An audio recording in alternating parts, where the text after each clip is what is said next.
তো মুনাফিকের একটা অভ্যাস হচ্ছে তাদের কাছে আমানত রাখতে তারা খেয়ানত করে ফেলে, আমানত প্রোটেক্ট করতে পারে না। ওয়া ইযা তুমিনা খান, মুনাফিকের কাছে আমানত রাখলে কি করে? খেয়ানত করে। আর আল্লাহ বলেন ইন্নাল্লাহা লা ইউহিব্বুল খাইনিন, আল্লাহ খেয়ানতকারীদেরকে পছন্দ করেন না। এক বেদুইন আল্লাহ রাসূল সাল্লাল্লাহু আলাইহি ওয়া আলিহি ওয়াসাল্লামের কাছে একবার এসে বলে, ইয়া রাসূলুল্লাহ মাতা সাআ, কিয়ামত কবে হবে? কিয়ামত কবে হবে? আল্লাহ রাসূল সাল্লাল্লাহু আলাইহি ওয়াসাল্লাম বললেন, তুকিয়াতিল আমানাতু ফান্তাযিরিস সাআ, যখন আমানতের খেয়ানত হবে তখনই কিয়ামত হবে। বেদুইন আবার প্রশ্ন করে, কাইফা ইদাআতুহা, আমানতের খেয়ানত কি করে হয়? তখন রাসূল সাল্লাল্লাহু আলাইহি ওয়াসাল্লাম বললেন, ইদা উসিদাল আমরু ইলা গায়রি আহলিহি ফান্তাযিরিস সাআ, যে লোক যে কাজের যে আরে যোগ্য নয় তাকে যখন ওই কাজ দেওয়া হয়, ওই চেয়ার দেওয়া হয়, তখনই কিয়ামত হয়ে যাবে। এবার বলেন, এটা আছে না নাই সমাজে? চেয়ার নিয়ে মারামারি, পজিশন নিয়ে মারামারি, দল নিয়ে মারামারি, ক্ষমতা নিয়ে মারামারি, যোগ্য না আছে না নাই? আমার প্রিয় জাপান প্রবাসী ভাই এবং বোনেরা, আমানত ব্যাপারটা অনেক ব্যাপক। এই যে আমার জ্ঞান, আমার পরিচিতি, আমার অর্থ, আমার সন্তান, আমার ক্ষমতা, এই সব কিছু আল্লাহর দেয়া আমানত আমার কাছে। এগুলো কি আল্লাহর দেয়া আমানত? প্রত্যেকটা নিয়ামতই আমানত, এবং এটার যথাযথ ব্যবহার নিশ্চিত করতে হবে। আপনি একটা প্রতিষ্ঠানের প্রধান, তো প্রতিষ্ঠানটা আপনার কাছে আমানত। আপনি মসজিদের ইমাম, তো মসজিদটা আল্লাহর পক্ষ থেকে আপনার কাছে আমানত। আপনি রাষ্ট্রপ্রধান, পুরো রাষ্ট্রটা আল্লাহর পক্ষ থেকে আপনার কাছে আমানত। আপনি যথাযথ এটার ব্যবহার করলেন কিনা, এটাকে সংরক্ষণ করলেন কিনা, প্রিজার্ভ করলেন কিনা, কিয়ামতের দিন জিজ্ঞেস করবে কে? আল্লাহ। তাহলে প্রোটেক্টিং আমানত, বিশ্বাসীদের বৈশিষ্ট্য হচ্ছে তারা আমানতের খেয়ানত করে না, বরং আমানতকে সংরক্ষণ করে। তাহলে আমরা আমানতদার হব কি হব না বলেন? ইনশাআল্লাহ। আমানতদার হতে চান? ইনশাআল্লাহ। সবাই চান? ইনশাআল্লাহ। তাহলে প্রোটেক্টিং আমানত, আমরা আমানতকে সংরক্ষণ করব ইনশাআল্লাহ। ইনশাআল্লাহ। কয়টা গেল? 6টা। 7 নাম্বার, 7 নাম্বার হচ্ছে কিপিং প্রমিসেস, প্রতিশ্রুতি দিয়ে প্রতিশ্রুতি রাখা। কোরআন আমাদেরকে কথা দিয়ে কথা রাখতে বলে। আমি যদি ওয়ার্ড দেই, এটা ওয়ার্ড, কথা মানে কথা, আপনাকে রাখতেই হবে। বিশ্বাসীরা কথা দিয়ে কথা ভাঙে না, প্রতিশ্রুতি দিলে তারা প্রতিশ্রুতি ভঙ্গ করে না। এবং প্রতিশ্রুতি পূরণ করা, এটা নবী রাসূলের স্বভাব, সম্ভ্রান্ত লোকদের স্বভাব, সৎকর্ম করার মানুষদের স্বভাব, কথা দিয়ে কথা রাখা, প্রতিশ্রুতি পূর্ণ করা। আর প্রতিশ্রুতি ভঙ্গ করা হচ্ছে নিচু মনের লোক যারা, পাপাচারী যারা, ফাসেক যারা, তাদের স্বভাব। এজন্য আমাদেরকে প্রতিশ্রুতি পূরণের ব্যাপারে যত্নশীল হতে হবে। কথা দিয়েছেন তো দিয়েছেন, ওই কথা আমাকে রাখতেই হবে। As a believer, as a practicing Muslim, আমার কথার অনেক দাম আছে, ঠিক কিনা বলেন? ইনশাআল্লাহ। আপনি যখন প্রতিশ্রুতি দেন বা ওয়াদা দেন, আল্লাহ রাসূল সাল্লাল্লাহু আলাইহি ওয়া আলিহি ওয়াসাল্লাম বলেন যে এটা একটা ঋণের মতো। প্রতিশ্রুতি কিসের মতো? আপনি যখন প্রতিশ্রুতি পূর্ণ করলেন, তার মানে আপনি ঋণটাও পরিশোধ করলেন। যখন প্রতিশ্রুতি পূর্ণ করলেন, ঋণটাও পরিশোধ করলেন। আল্লাহ তাআলা বলেন ওয়াল মুফুনা বিআহদিহিম ইযা আহাদু, বিশ্বাসীদের একটা বৈশিষ্ট্য হচ্ছে তারা যখন ওয়াদা দেয় তখন তারা ওয়াদা পূরণ করে। তারা যখন কথা দেয় তারা কথা রাখে। এটা মুত্তাকিদের একটা বৈশিষ্ট্য। বলেন আমরা মুত্তাকি হতে চাই কি চাই না? তাহলে কথা দিয়ে কথা রাখবেন তো? ইনশাআল্লাহ। প্রমিস ব্রেক করবেন না তো? আমরা কেউ প্রমিস ব্রেক করব না, আমরা কথা দিয়ে কথা রাখবো ইনশাআল্লাহ। বলেন ইনশাআল্লাহ। আল্লাহ তাআলা কঠোরভাবে আদেশ দিয়ে বলেছেন ওয়া আউফু বিল আহদি ইন্নাল আহদা কানা মাসউলা, তোমরা প্রতিশ্রুতি দিলে প্রতিশ্রুতি পূর্ণ করো, কেননা এই প্রতিশ্রুতির ব্যাপারে তোমাকে জিজ্ঞেস করা হবে যে কথা দিয়ে কথা রাখোনি কেন, প্রতিশ্রুতি রক্ষা করোনি কেন, আপনাকে জিজ্ঞেস করা হবে। এবং বিশ্বাসীদের বৈশিষ্ট্যের একটা হচ্ছে ওয়াল্লাযীনা হুম লিআমানাতিহিম ওয়া আহদিহিম রাউন, তারা প্রতিশ্রুতির ব্যাপারে যত্নশীল। কথা দিলে তারা কথা রাখে, এটা ভায়োলেট করে না।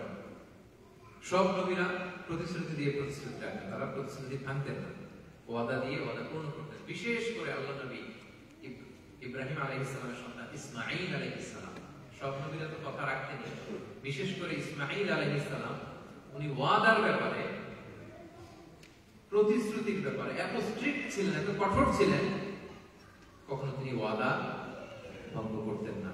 কোন নবী? সবাই বলেন কোন নবী? ইসমাঈল আলাইহিস সালাম। মারিয়াম আল্লাহ বলেন ওয়াজকুর ফিল কিতাবি ইসমাঈল ইন্নাহু কানা সাদিকাল ওয়া'দি ওয়া কানা রাসূলান নাবিয়্যা। নবী আপনার কিতাবে কোরআনে আপনি ইসমাঈল আলাইহিস সালামের কথা উল্লেখ করুন, তিনি ছিলেন সাদিকাল ওয়া'দ, ওয়াদা দিলে উনি কঠোরভাবে রাখতেন। কতটা কঠোরভাবে রাখতেন? এক লোক ওনার সাথে অ্যাপয়েন্টমেন্ট নিল যে নবী ইসমাঈল আগামীকাল আপনার সাথে আমার কিছু ব্যক্তিগত কথা আছে। কখন?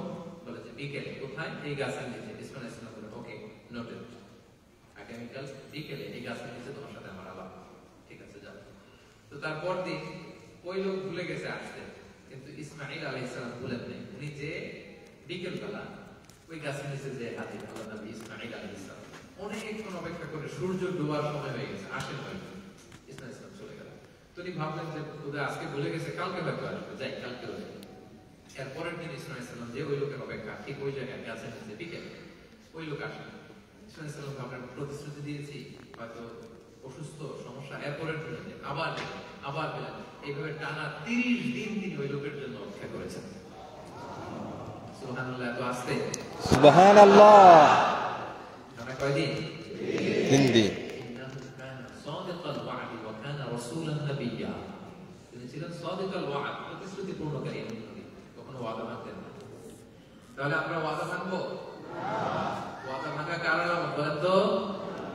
মুনাফিকের আলামত। ওয়াদা ভঙ্গ করা হচ্ছে মুনাফিকের আলামত।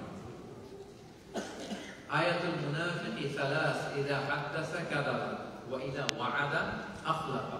ওয়াদা করলে ওয়াদা ভঙ্গ করে। আরেক বর্ণনায় ওয়া ইযা আহাদা গাদা, ট্রিটি করলে ট্রিটি ভাঙে, চুক্তি ভাঙে। এটা মুনাফিকের আলামত। তাহলে আমরা কথা দিলে কথা রাখবো, রাখবেন তো ইনশাআল্লাহ?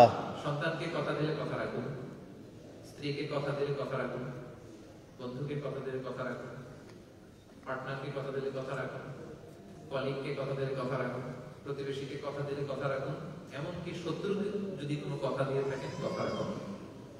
কারণ ইমানদারের কথার দাম আছে অনেক, ঠিক কিনা বলেন? জি। ওয়াল মুফুনা বিআহদিহিম ইযা আহাদু।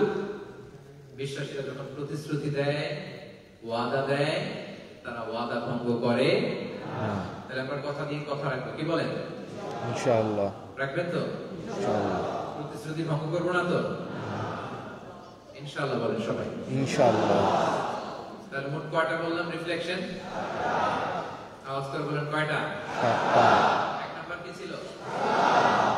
সালাম, মানে কোরআনিক গ্রিটিংস। এটা কোরআনের অভিবাদন পদ্ধতি, সবচেয়ে শ্রেষ্ঠ অভিবাদন পদ্ধতি। এটা মুবারাকাতুন তাইয়্যিবা, বরকতময়, পবিত্র। আপনি যদি ঘরে শান্তি ঢুকাতে চান, তাহলে শান্তির পয়গাম ঘরে ঢুকান। ঘরে ঢুকে কি বলবেন? আসসালামু আলাইকুম ওয়া রাহমাতুল্লাহ। এবং সালামটা আমরা আগে দিব। কি করব? আগে। নাকি অপেক্ষায় থাকবেন? দরজা খোলা করে দেখি উনি আমাকে দেয় কিনা আগে। এরকম করা যাবে না। প্রতিযোগিতা করে আমরা আগে সালাম দিই। 2 নাম্বার কি ছিল? ডিসেন্ট ম্যানার এন্ড এটিকেটস, মার্জিত পরিশীলিত আচরণ এর অধিকারী যেন আমরা হতে পারি। আমাদের সন্তানদেরকে শিখাইতে হবে তোমরা গণমুখী হও, মানুষমুখী হও, পিপল ওরিয়েন্টেড হও, ভদ্র হও, মার্জিত ভাবে চলাফেরা করো, মার্জিত ভাবে কথা বলো। মার্জিত লোকদেরকে, ডিসেন্ট ম্যানারের অধিকারীকে সবাই পছন্দ করে, ঠিক কিনা বলেন? 3 নাম্বার কি ছিল? প্রাইভেসি, গোপনীয়তা। এটা অনেক গুরুত্বপূর্ণ। আপনার ব্যক্তিগত গোপনীয়তা এবং অন্যের ব্যক্তিগত গোপনীয়তা, দুইটার ব্যাপারে সাবধান হবে। অনেকে হাজবেন্ড ওয়াইফের যে অন্তরঙ্গ মেলামেশা, এগুলো ওদের সাথে শেয়ার করে, এটা হারাম, অনেক বড় কবিরা। কখনো নিজের ব্যক্তিগত কোনো কিছু ওদের সাথে শেয়ার করা যাবে এবং অন্যের গোপনীয়তার ব্যাপারে আপনি কখনো ইন্টারফেয়ার করতে পারবেন না। প্রাইভেসি, ইসলাম এটাকে অনেক গুরুত্ব দেয়, অন্যের প্রাইভেসি ভায়োলেট করা যাবে। 4 নাম্বার কি ছিল? রিকনসিলিয়েশন, মানে কি? মিলিয়ে দেয়া। আমরা বিবাদমান দুই পক্ষকে, দুই গ্রুপকে, দুই ব্যক্তিকে কি করব? মিলিয়ে দেব। আরো ঝগড়া লাগাই দিব নাকি? আমরা মিলিয়ে দিব ইনশাআল্লাহ। ইনশাআল্লাহ বলেন। ইনশাআল্লাহ। 5 নম্বরে ফ্যাক্ট চেক, ঘটনার সত্যতা যাচাই করা। ফেসবুকে যাই দেখি শেয়ার করা যাবে না। ফ্যাক্ট চেক করব, ভেরিফাই করব, ক্রস চেক করব, ডাবল চেক করব। যা শুনবো তা বিশ্বাস করব না, সাথে সাথে আগে কি করব? যাচাই করব। ফাতাবায়ানু, এটা কোরআনের নির্দেশনা। ফাতাবায়ানু ইয়ানি ফাতাসাব্বাতু, বি কনফার্ম, আগে মেক শিওর করো যে ঘটনাটা ঘটেছে, তারপরে তুমি শেয়ার করো। আচ্ছা, 6 নম্বরে প্রোটেক্টিং আমানত, আমরা আমানতদার হব যেমন ছিলেন আল্লাহ রাসূল সাল্লাল্লাহু আলাইহি ওয়া আলিহি ওয়াসাল্লাম। আমরা আমানতদার হব, আমানতের খেয়ানত আমরা করব না। আমানতদার লোককে সবাই ভালোবাসে। আচ্ছা, 7 নম্বরে কি ছিল? কিপিং প্রমিসেস, কথা দিয়ে কথা রাখা, প্রতিশ্রুতি ভঙ্গ না করা। যাদেরকে আমরা কথা দিই আমরা কথা রাখবো, কখনো প্রতিশ্রুতি ভঙ্গ করব না। এই 7টা রিফ্লেকশন যেগুলো আজকে আমরা এই কোরআনিক নাইটে শেয়ার করলাম, নাইট অফ কোরআনিক রিফ্লেকশনে, এগুলোর উপর আমল করার ইচ্ছা আমাদের আছে তো না? ইনশাআল্লাহ। সবাই আমল করতে চাই ইনশাআল্লাহ। তাহলে হাত তুলে শপথ করুন, হাত তুলুন, এক হাত তুলুন।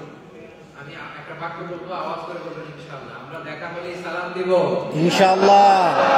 আমরা মার্জিত আচরণ করব ইনশাআল্লাহ। আমরা অন্যের ব্যক্তিগত গোপনীয়তা বজায় রাখবো ইনশাআল্লাহ। আমরা উস্কে দিব না, বরং মিলিয়ে দিব ইনশাআল্লাহ। আমরা যে কোনো ঘটনার সত্যতা আগে যাচাই করব ইনশাআল্লাহ। আমরা আমানতকে সংরক্ষণ করব ইনশাআল্লাহ। আমরা কথা দিয়ে কথা রাখবো ইনশাআল্লাহ। আওয়াজ করে বলুন ইনশাআল্লাহ। ইনশাআল্লাহ। আল্লাহ তাআলা আমাদের সবাইকে কথাগুলো বোঝার ও আমল করার তৌফিক দান করুন। আমিন। যতগুলো কথা বলেছি কোরআন সুন্নাহর আলোকে বলেছি, মানি। তারপরেও আমার মনের অজান্তে মুখ ফসকে যদি কোনো মিস ইনফরমেশন বের হয়ে যায়, আল্লাহ সেগুলো আমাদের স্মৃতিকর থেকে মুছে দেয়। আমরা সবাই বলি আমিন। আমিন। সত্য, সুন্দর, কল্যাণকর যা বলেছি তার সব প্রথমে আল্লাহ তাআলা আমাকে এবং আপনাদের সবাইকে আমল করার তৌফিক দান করুন। আমরা সবাই বলি আমিন। আমিন। সম্মানিত সুধী, গত বছর আপনাদের সাথে প্রথম আমার দেখা হয়েছিল এই কনফারেন্স হলে, এবং দ্বিতীয়বারের মতো আমরা খুব সাকসেসফুলি এই ইভেন্টটাকে শেষ করতে পেরেছি। আপনারা যারা সময় নিয়ে এসেছেন, দীর্ঘ সময় আপনারা খুব শান্তভাবে, আমি প্রথমে দুঃখ প্রকাশ করছি যে আমি খুব জোর করে মোবাইলগুলো আপনাদের পকেটে ঢুকিয়ে দিয়েছিলাম শুরুতে। হয়তো গুরুত্বপূর্ণ মেসেজ থাকতে পারে, আপনারা কিছুক্ষণ পরে সেই মেসেজগুলো রিপ্লাই